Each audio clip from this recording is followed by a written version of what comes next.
Let's talk about dysregulation. The dictionary defines it as an abnormal or impairment of a function or process. And dysregulated was defined as being unable to control your emotions or behavioral responses as compared to other people. And I find most of that difficult to remember. So here's what I find easy to remember. There's regular and there's irregular. There's regulated and there's dysregulated. When I think of regulated, I think of my regular rhythms, the things that keep me centered and on track all the time. Things like waking up at the same day, having the same breakfast, drinking my hot cup of tea at the same time, people who go to work at the same time, hit the same traffic every day. There are things that are regular in our everyday rhythms. There are things that are regular in the ways that we respond to people socially. There are things that are regular in the patterns of the news, the weather, the places we go, the people we see. Let me give you an example of dysregulation from my son from this past weekend.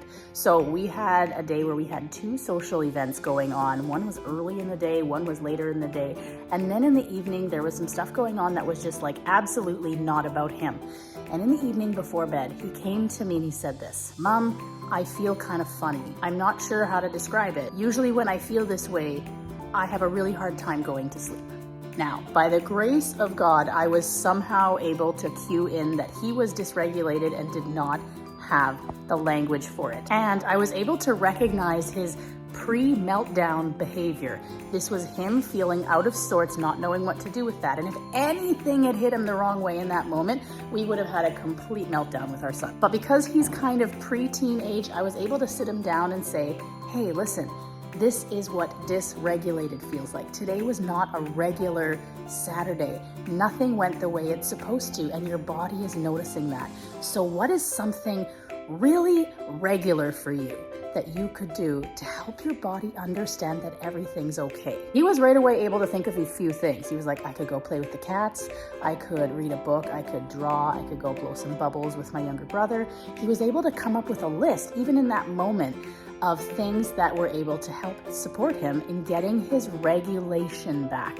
So now let's look at me right now. My house has been under renovation since February, but this past weekend, it was our bedroom that got hit. And so that's the place we've been storing everything. So I had to move everything that I had been storing places, and we moved ourselves. We are now sleeping on a mattress on the floor in the office. Talk about dysregulation. I actually went to bed last night vocalizing, like saying, this is very dysregulated. So when I woke up in the morning, I knew I had to do things that were regular. I was very intentional. I don't always do a morning habit stack before my kids wake up, but I was very intentional that I did one today.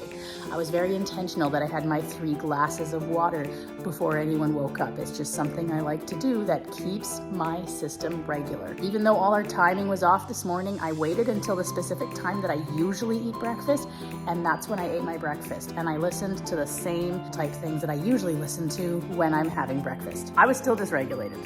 Still dysregulated, just not able to get it together.